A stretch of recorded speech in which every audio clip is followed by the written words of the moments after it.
Hello dear chess friend, you are welcome to the second part of the course, which is dedicated to the lines of the Closed Catalan in which the dark squared bishop of white was forced to d2.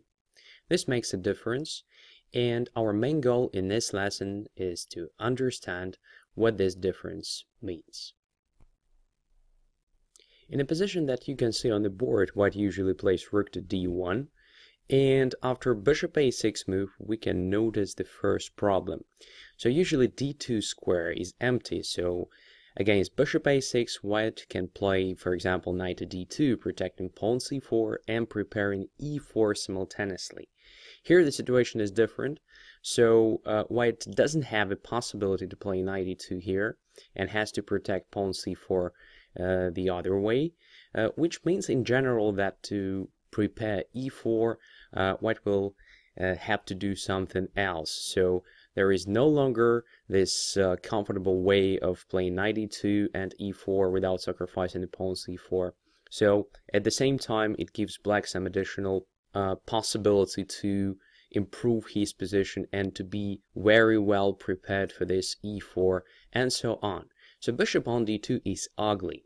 In the vast majority of cases, white spends the time on improving position of this bishop, occupying f4, or sometimes going back to c1, which usually means the waste of time if compared to the pure Catalan. So in this position, white usually plays b3 move, and after knight b to d7, white has a choice between improving the position of the bishop by playing bishop f4, and it is definitely the main line. Another possibility which we are focused on in this concrete lesson is a4 move, which is, in my opinion, an interesting try to justify the position of the bishop on d2. So we already saw the a4 move in the previous part of the course. There are usually two ideas to prevent black's b6, b5 move, and at the same time to try to approach black's pawn structure on the queen side with the help of a5. So here, the bishop on d2 actually supports the a5 move, and at the moment, black can't get use of the weakness of the b4 square, which is a typical consequence of a4 move. But black has another interesting possibility here. We may notice that white doesn't control e4 square very good, so there is a possibility to play knight to e4. And this appears a tempo move at the same time because black in many cases wants to take the bishop, to exchange the bishop for his knight. This will mean that black will have a much better control over dark squares in general. So this move actually forces white to make a decision on where to go with the bishop, which is another difference if compared to pure Catalan. So there are only a few possibilities for black and pure Catalan to play knight e4, because in the vast majority of cases this is not a tempo move and gives white a chance to approach the knight immediately. Here it is different, as you can see. So the main line is bishop to e1, but bishop has also other squares to go away. If bishop goes to f4 here, then black can go wild after g7, g5. Very interesting move. So this forces the bishop to e3, and after that f5 is a very natural follow-up. With the knight on e4 supported by pawns d5 and f5, black has very good control over central squares in general, and having this extra space already on the king side, black can think of developing the initiative exactly here. So f5, f4 becomes very interesting try. Black also can think of playing g4 at some point, grabbing even more space and kicking the knight f3 away from the center, followed by, for example, h5, h4, and so on. So at the moment, it already looks like black has no problems. After knight c3, rook c8, knight takes e4, f takes e4, still controlling the center very well and actually depriving white of central counterplay and very active counterplay in general. Black achieves very nice position. So in the game, white decided to play knight to e1, and after bishop f6, very simple move, improving position of the bishop and preparing queen to e7, rook to c1, queen e7, and queen d2, black decided to continue with the central activity, and after bishop b7, by the way, preparing the move a7, a5, stopping white from playing b4. So if white wants to play b4, he has to do this right away. And in the game, white played exactly this move. Black reacted with the e5, achieving quite complicated and very interesting position with the reach play for black. So in a game between Smirnov and Bocharov, black in a long fight managed to outplay his opponent and won the game. Another possibility to go away with the bishop after knight e4 is bishop to c1. And this is a clear waste of time if compared to the pure Catalan. So bishop is on c1, but to get there, bishop actually made the move to d2 and then came back, which means that black definitely benefits from it. And once the bishop doesn't control b4 square, it becomes a very natural idea to occupy this square with the bishop. Moreover, here it is not only the improvement of the bishop's position, but also creating some problems with white's development, because as you can see, c3 square is controlled twice. If knight goes to d2, then it's possible to think of something like knight to c3, attacking the rook and pawn on e2, and so on. So bishop a3 looks like a normal move here, but after queen e7, bishop b4 and queen b4, queen replaces the bishop on this good square b4, a5 is prevented, so black controls the situation very good. After knight e2, f5, rook c1, rook c8, black has no problems, and after e3, black decided to focus on the central play, once again with the help of bishop b7 supporting d5 pawn, and after knight e1, queen e7 and queen b2, black actually started the counter-attack in the center with the help of c6, c5. Once again, black has no problems here, and in the game between Rajabov and Ryazantsev, black managed to outplay his opponent and won the game as well. So after knight e4, the main move is bishop to e1, and it is the most natural reaction in this particular situation. So bishop remains on this diagonal e1, a5, still controlling b4 square and still supporting a4, a5 move. Here, in my opinion, the best move for black is f5. It is a natural follow-up of the knight e4 move, with the intention of playing on the king side and in the center if it is possible. So here, white has a choice between playing a4, a5 immediately, or playing knight to a3, preparing b3, b4. It is another plan which is possible in this position. So white already has a lot of pawns on the fourth rank, so why not to add another one? Immediate b4 is of course not possible because c4 pawn is hanging, so knight a3 is the move that protects c4 pawn and prepares b4. In a game between Gelfand and Zhigalko, black decided to play rook to c8, very natural move, preparing activity in the center, and after b4 he reacted with the c6, c5, very active setup for black, and actually he was very successful because in a game white took on c5 with the d pawn, and after bc5 and b5, bishop b7 actually supported d5 pawn, and black controls the situation perfectly. So after only a few moves, it was already clear that black is very well prepared for this central activity, and white's pieces are misplaced. So this knight on a3, which occupies extremely ugly position, and of course this bishop on e1. Both pieces don't take part in the game, which means that black is by no means worse, and actually he managed to win the game. But it was possible to improve white's play. So after c5, it is better to take on c5 with the b pawn, and after let's say bc5 to play cd5, which leads to a very interesting position. For example, after ed5, it is possible to occupy the b5 position with the knight, so at least this justifies the development of the knight on a3, and after queen b6, rook b1 and rook e8, probably white is slightly better, probably, it's not clear, but position is extremely complicated, so black has great chances to come up with the good counterplay. Another possibility, however, is to play bishop to b7 immediately in this position, and if white comes up with his initial plan of b4, then after c5, bc5 and bc5, we have a better version of what happened in the previous line that we discussed. Here, knight b5 no longer makes sense because it doesn't attack a7 pawn. Moreover, it is possible to come up with the a6 move immediately, just kicking the knight back. So here, after, for example, rook b1 and rook b8, position is balanced, so it is very dynamic one because we have this tension in the center, and black enjoys the play because there are a lot of active possibilities. So in my opinion, knight a3 is not that dangerous if you play either rook c8 or bishop b7. It is a question of taste mainly. So a5 is the main direction here, and now the things go not that simple for black. So if you check the database, you will find that the most popular approach is bishop to d6, which looks very, very attractive because you slightly improve the position of the bishop. At the same time, you control e5 square, which is very important here when you play f5, and also you prepare queen e7. So here, after knight c3, queen e7, white has a chance to play rook to a2, and this is, in my opinion, the most annoying possibility because white's plan is pretty much straightforward and it is quite efficient.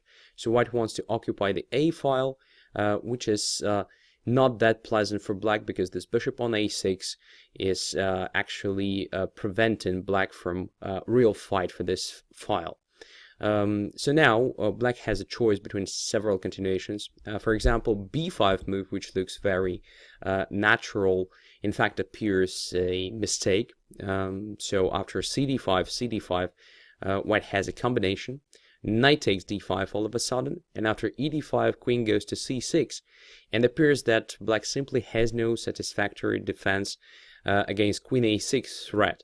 So if knight goes to b8, then rook a8 drops. The same happens if bishop goes to the back rank. So bishop a6 definitely drops, and white already won a pawn. So this is just a tactical refutation of the b5 move. If there is no tactical refutation, of course, b5 looks very good because it closes the file and black wants to capture on c4, black wants to play b5, b4, everything is fine. But pity enough, there is this combination. If, for example, rook goes to c8, intending to play something like c6, c5, maybe, if possible, then after simple ab6, and rook to a1, after bishop b7, which is more or less forced, again white has the edge. So after rook a8, rook a8, rook a8, bishop a8, and cd5, there is a problem because black can't really recapture on d5. In this case, after knight takes e4, f takes e4, and queen c8, once again white has an advantage because white wins the material. And if after cd5 knight takes on c3, then after intermediate capture on e6, white also has the advantage. So as we may notice, it is not that simple to make a decision here, but black has a safe possibility. So bishop to b7 is a move. Of course, black is not afraid of a5, a6. Yes, in this case, the bishop will be not that active for a long time, but position will be closed, and black will control the center very good. So there will be a possibility to undermine the center later on with the help of c6, c5. So it is kind of a typical situation for the stone wall, and in my opinion, this position with this particular piece's placement, well, black feels much better than in the classic stone wall. So white's pieces are definitely misplaced. So for example, a6, bishop c8, if white doesn't take on d5, then everything is fine. If white takes on d5, then you have to be careful, because if you take with the c pawn, then after knight b5, of course, white will be better. But you can take on d5 with the help of e6 pawn. So this is good because this tactics after knight e4, d4, and queen takes c6 simply doesn't work. So in this case, you take on f3, after queen a8, you take on g2, and queen a7, which looks very annoying at first glance, leads to very nice activation of your queen. Queen goes to e4, as you can see. Queen also controls the long diagonal a8, h1, a8 square is very important. This prevents the quick activation of white's queen. So after d5, trying to grab the control over a8 square, black can come up with a serious attack on the king side after f4. This becomes really dangerous for white, and according to the analysis of the engine, this position is even already won for black. Very interesting. So instead of doing it, of course, white will probably continue with the initial plan in this position, so rook to a1, and now it's okay to play rook to c8. After a takes b6, a takes b6, it is possible to occupy a7 square, but black is fine after rook c7. So everything is protected, as you may notice. Black's position is very, very solid, but the fact that white managed to activate his rooks is a bit annoying. So instead of playing bishop d6, I would recommend b5 move. So yes, again, it leads to bad consequences for the bishop a6 in many cases, but still it prevents white's main plan, and taking into account that white doesn't control the center very good, in my opinion, makes this position quite playable for black. Moreover, in many cases it is possible to reactivate the bishop. So after b5, white has the choice between taking on d5 and playing c5. And first and foremost, of course, we have to understand what is going on after c takes d5, because after c takes d5, which is forced, white has at first glance a decisive invasion with the queen. So queen c6 attacking the bishop and pawn on e6. At first glance, it's just a disaster for black. In fact, black has very interesting defense. So knight goes to d6, covering the e6 pawn and limiting the activity of the queen. So now, bishop is invulnerable. After queen a6, white loses the queen after knight b8. It's time to resign. Very interesting pattern to remember. And after, for example, bishop b4, black has a chance to come up with the bishop b7 move, just kicking the queen away. Queen goes to c1 to be reactivated with the help of queen a3 move. Rook c8, queen a3, exerting pressure on the knight d6. And also creating a threat of a5, a6 at some point. Once again, it feels like white has an advantage here, but with the accurate play, black achieves a sufficient counterplay. So first of all, knight to b8 to prevent a6, to protect the knight d6, and to create the threat of knight a6, just trying to get this bishop b4. If white doesn't want to go away from this diagonal and to exchange the bishop for the knight, then he has to play bishop c5 now, attacking the pawn a7, but black simply ignores this fact and plays knight a6 anyway. Now there is a positional threat of just taking the bishop, so bishop a7 should be played here, and black counterattacks with the help of rook to c2 move, attacking e2 and creating a bunch of different threats, including, for example, knight to c4, knight to e4, b5, b4 at some point, and so on. So bishop c5 looks like a logical move, going back from this ugly a7 position and again controlling this diagonal f8, a3. And here black can be patient in the sense of regaining the material. So taking on e2 is not clear in the view of knight c3 move. So instead, black focuses on activating his pieces on the king side, trying to open up as many files and diagonals as possible. So now, for example, if white plays bishop to h3, which looks logical after black weakened e6 pawn, now it's time to take on e2, and after, let's say, knight to d2, developing the knight, black can take on g3, and after h takes g3, there is a possibility to play b4. This position is very rich in the sense of tactics of different sorts, and for example, after bishop takes b4, it's even possible to take on f2, just imagine it. So it appears that the bishop on b4 became very, very vulnerable, and if, for example, white accepts this sacrifice on f2, then after knight e4 check and bishop takes b4, black can come up with a serious attack. So after bishop takes e6, king goes to h8. Once again, if king takes f2, it is very dangerous in the view of knight e4 followed by bishop b4 and then taking on e4 and so on. And if white doesn't take the rook on f2, well, it can come back to e2 at very least, and the king starts feeling really uncomfortable. The knight on f3 is hanging at the moment, by the way, so black has very promising initiative. Of course, you have to analyze this position in details if you want to play it over the board. Another possibility after f4 is just to play b4, as we already saw this b5, b4 is an interesting resource for black. And b4 just stops the pawn on b5, at the same time supporting the bishop on c5, but it's also not a flawless decision, because now c4 square is possible for black to occupy. And after queen d3, rook simply goes to b2, and as you can see, b4 becomes an object of attack, and black has no problems with actually getting to this weakness. After knight e2, knight b4, bishop b4, a6, and bishop a8, white can play knight to b3, and position is very complicated, but it's clear that black is by no means worse. Another possibility after knight e6 is to play knight to e5, in which case it's possible to take on e5, and after d takes e5, once again this intermediate bishop b7 saves the day. After queen c2, knight comes back to e4, and this position, in my opinion, is also equal. It is balanced, but from a psychological point of view, it is probably a bit easier to play with black, because black has very concrete objects of attack.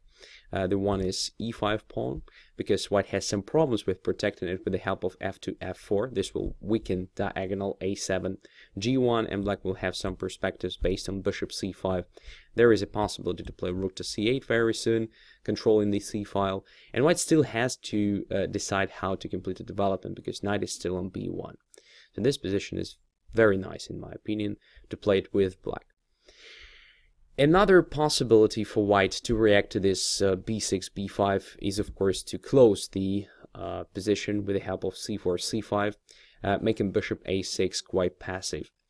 In this case, when the center is closed, queen side is closed, everything should happen, of course, on the king side. And black has already played f7, f5, grabbing some space there. So it makes a great sense to continue with the g5 move, just grabbing even more space, intending to play g4, and so on. Now, if white occupies e5 square, then after knight takes e5 and d takes e5, we may notice already that the pawn structure became quite vulnerable. It is still not clear what happens if black takes on c5 immediately, because it opens up the c file. White will have a chance to play b4 and then to grab this pawn on c6. So instead, it makes a great sense for black here to play b4 move, to reactivate the bishop a6, to start exerting pressure on e2, and also to make white's position quite awkward.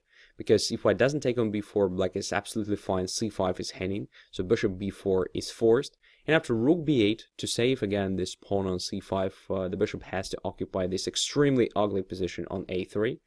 And for queen c7, position is just fine for black. Of course, currently white has extra material, but you may notice that e5 pawn is not a healthy one, so black has great chances just to grab it.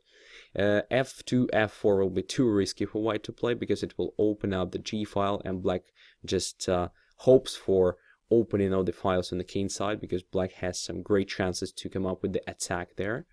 So it's already a problem for white, to be honest, and white's extra pawn, which is actually the b3 pawn, makes no difference. So if white plays something like f3 here, which might be looking a bit dangerous at first glance, then black grabs the initiative and comes up with a better position after queen e5, attacking the rook a1. So bishop b2 leads to bishop takes c5, and white is in trouble. Because if king goes to f1, let's say, then black wins on the spot after knight g3 check, takes g3 and queen e3, creating sort of a checkmate, and black definitely regains the missing material, and most likely just checkmates the king very soon. So after bishop c5, the only normal move for white is queen takes c5, but here queen takes b2, once again attacking the rook on a1, and looks like black just ends up with the extra material. So knight e5 is no good. If knight goes to c3 here, developing the knight, then g4 becomes a good idea, just kicking the knight away from this f3 position and grabbing more space on the king side. Now, if knight jumps to e5, then after knight takes e5, knight takes e4, f takes e4, and d takes e5, again, position changes to black's favor. After queen c7, simply attacking e5 pawn, black feels very good. Pay attention to the bishop g2. Probably after this change of the pawn structure, it is not even better than bishop on a6. So black feels fine here. After g4, it is possible to play knight to d2, of course. But here after knight c3, queen c3, and b4, again, reactivating the bishop. Now it is clear that if queen takes on b4, black can think of just taking on e2. Probably it will be just a natural reaction. So it is not even a sacrifice in this particular case, this b4 move. So to save the pawn on e2, queen has to go to e3. And black has a chance to undermine the center with the help of e6, e5. So in my opinion, black is already slightly better because position is very active and white's pieces are definitely misplaced, especially this bishop on e1 is seriously limited. So after g5, most likely the most normal way to play is bishop to b4. Of course, it is not an improvement of the position of the bishop because it is not better on b4 if compared to e1, but at very least it stops the pawn b5, so there is no longer this possibility for black to play b5, b4, reactivating the bishop. So this definitely makes bishop a6 quite passive. Dark squared bishop on b4 is also not that active, right? Because there are a lot of pawns, actually all the pawns except for e2 and b3 occupy dark squares limiting the bishop b4. So this bad situation with the bishop a6 is well compensated with the same situation for the bishop b4. So here at g4, knight e1, bishop goes to g5. Of course, it is not a must to play this way, but well, it is one of the different ways to improve the situation. So bishop from g5 actually controls e3 square, which is very important because once white wants to play f2, f3, he has to understand that bishop gets to e3 with a disaster in many cases for white. So knight e3 should be played, and now queen goes to f6, and this position is absolutely playable. It is quite complicated. At the same time, it is just closed, so there are not so many tactical things possible in the future fight. So black has to base his play on, for example, h5, h4 push, grabbing even more space on the king side. And if it is possible, at some point, black can think of playing e6, e5. So again, it is a typical stonewall pawn structure, which is, in my opinion, here works pretty good for black, because if compared to the classic stonewall, black's pieces are placed much better. Thanks a lot for your attention. See you in next lessons.